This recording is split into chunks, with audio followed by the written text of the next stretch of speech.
Hey guys, Curly Susie here from Cape Breton, Nova Scotia. In today's video, we are going to talk about dandruff, dry scalp, product buildup, and I'm going to teach you guys what I do to keep my scalp as clean and flake-free as possible. Yeah. If you search this video because you are experiencing really bad flakes or your scalp is itchy or sore or there's just something unusual going on with your scalp, you can certainly try some of these things, but if they don't work and your scalp either gets worse or it just doesn't clear up, I highly, highly recommend that you just go and see your doctor or a dermatologist. I'm going to leave a link to 3 different videos in my description box. One will help you determine whether you have dandruff or just dry flaky scalp, and that is really important to figure out before you start trying to treat it at home, because let's say you try to combat your dry scalp with dandruff treatments, it's going to make it a whole lot worse. I'm going to start this video by talking about the thing that I know the most about, and that is dry flaky scalp. So I have dry scalp, dry hair, and very dry skin, and I do get dry flaky scalp on occasion.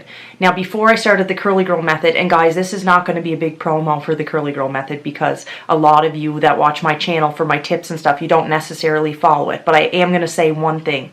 When I used to use sulfate shampoo all the time, it would further dry out my scalp and make the problem a whole lot worse. So I am being honest, before I started the Curly Girl method, I had dry scalp more often and I had to exfoliate my scalp and try to moisturize my scalp a lot more often than I do now. I would say I have been flake-free or virtually flake-free for almost 2 years now, and I think it's because I developed like a balanced hair routine, and I learned some tricks for treating the flakes before they get really bad. What if you already have the flakes? So let's say you've either been experimenting with products or you're just using shampoo that is a little bit too drying or something like that, or it's a change of seasons. This happens to me sometimes in the winter, and now you have all of these fine white flakes. And you really notice them when you wear a black shirt. You guys know what I'm talking about. But let's say you already have them. How do you get rid of them? Well, the number one thing that people do wrong, I think, is when they have flakes, they assume that it's dandruff and they use dandruff shampoo. If it's dry, flaky scalp, you're going to further dry out your scalp and make the problem a whole lot worse. What I suggest doing is trying to remove the flakes through exfoliation, and I'm going to tell you a DIY that works really, really well, just with stuff that you have in your house. You don't have to go buy something. And then, after you get rid of the flakes, then you might want to try shampooing your hair a little more gently and a little less, and conditioning your hair more often, and that's going to prevent them from coming back. So what is the DIY? So something that a stylist told me years ago that has worked for me ever since, and it sounds bizarre, is you are going to make your own scalp exfoliator out of conditioner, like a lightweight conditioner, preferably one without silicone in it, and sugar. You can use white sugar or brown sugar. You just mix equal parts. You take it into the shower in a little container, and after you wash your hair with a sulfate-free shampoo, you can just take a little bit of the mixture on your fingertips and you put it right at the roots, and you just really, really scrub it into your scalp all over. You don't want to be doing this under warm water because it's going to melt the sugar too quickly. And the sugar does melt eventually. The sugar does rinse out really, really well, guys. So don't think that you're going to end up with like sticky, sugary hair. It does rinse out very well. I was skeptical before I tried it. You just want to really, really, really scrub your scalp and then rinse that with warm water, and then you can condition your hair as normal. And that should be enough, just that one time, to get rid of the flakes. You may want to do it twice in a row, so like on your next 2 wash days. But for me, even with a lot of flakes, if I'm very meticulous in scrubbing my scalp, that is more than enough to clean those dry skin flakes off my scalp. The first thing I want to talk about has to do with shampoo. And again, like I just mentioned, when I was using shampoo with sulfate in it all the time, and I was shampooing my hair frequently, I had a lot more flakes. My scalp is naturally extremely, extremely dry. If you have a very oily scalp, then some of these things I'm going to mention in this part of the video may not apply to you. But if you have dry, flaky scalp, I would definitely suggest either cutting out the sulfate shampoo altogether and using sulfate-free shampoo, and just shampooing your hair less often. So right now, I only shampoo my hair every, I don't know, probably 10 days on average. And when I first started the Curly Girl method, it was even less than that. It was like every 30 days. I wish I could tell you how often you should shampoo your hair to keep your scalp balanced and keep your own scalp moisturized. But all of our scalps and all of our hair is so different that it's going to take some trial and error. So what I suggest is start by sulfate-free shampooing your hair every, I don't know, once a week. And then look at your hair and evaluate your hair. If your hair and your scalp are greasy, even after doing this a little while, you may have to sulfate-free shampoo your hair every 3 days. Or maybe it's every other day. It completely depends on you. So what I'm trying to say is just to try as hard as you can to use trial and error and try to discover how often you should be shampooing your hair. That's the first thing I want to talk about is just shampoo. And I know that was kind of vague, but I just want you to think about it and figure out if you're possibly shampooing your hair with something that is too drying or shampooing your hair too often.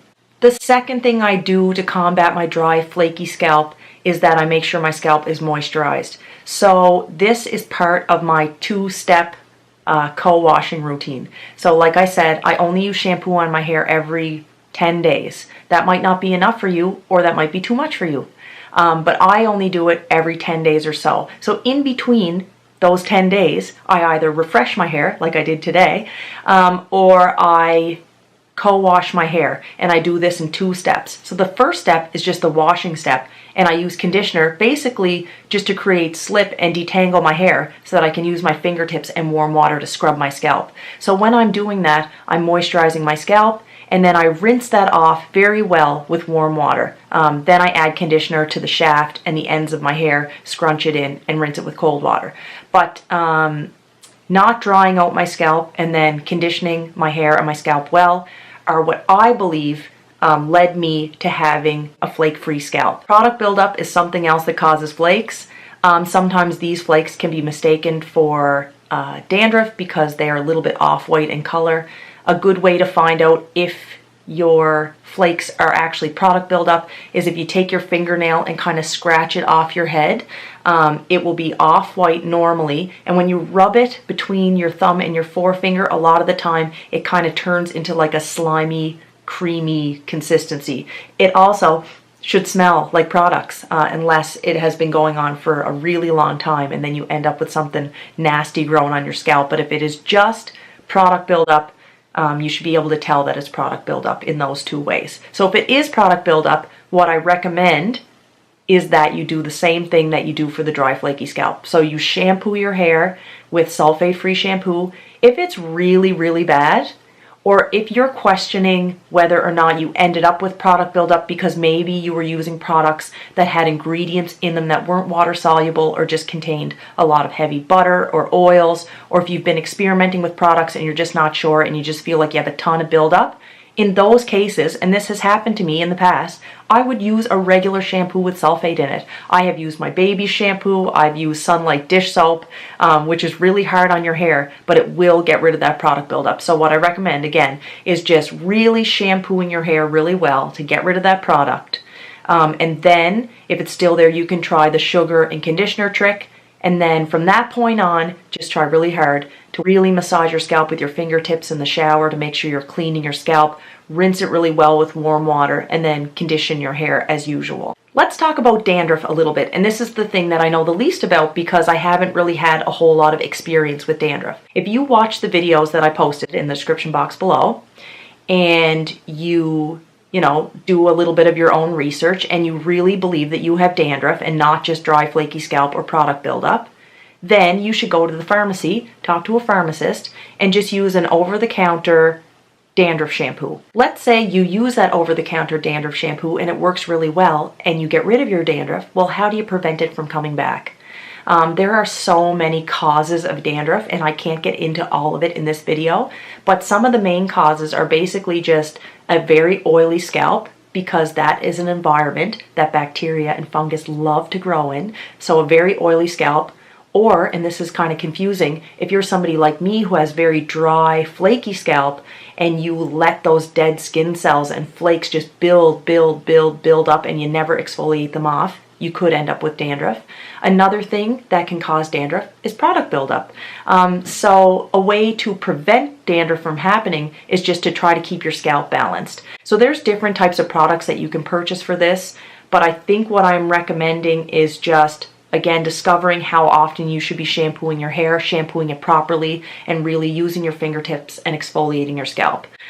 So if you have an oily scalp and dry hair, this can be a big problem. And this is actually a question that I get a lot on my channel. How do you shampoo your roots and not have it affect the rest of your hair? What I have done in the past is I will go in the shower, I'll take either my deep conditioning treatment or just a regular conditioner, I wet my hair, and then I apply that conditioner just past my roots, so like the very top of my hair shaft, right down to the ends of my hair. I gotta fix my shirt here, guys. This shirt is not a good video making shirt. Anyway, so I apply that conditioner all the way down my hair, and I leave my roots conditioner free. Then I take the shampoo on my fingertips, and I really scrub my scalp at the roots. So what happens is, the conditioner that's on the shaft and ends of your hair is coating your hair at that time. So any of the suds or any of the shampoo that's running over your hair is either being mixed with the conditioner or it's just sliding over the top of the conditioner, and you're not drying your hair out. And that seems to work really well. I hope you liked this video. I hope it was helpful. Give it a big thumbs up if you liked it, and a big ol' thumbs down if you didn't like it. Subscribe to my channel, and I will see you on Friday in my next curly hair video. Bye.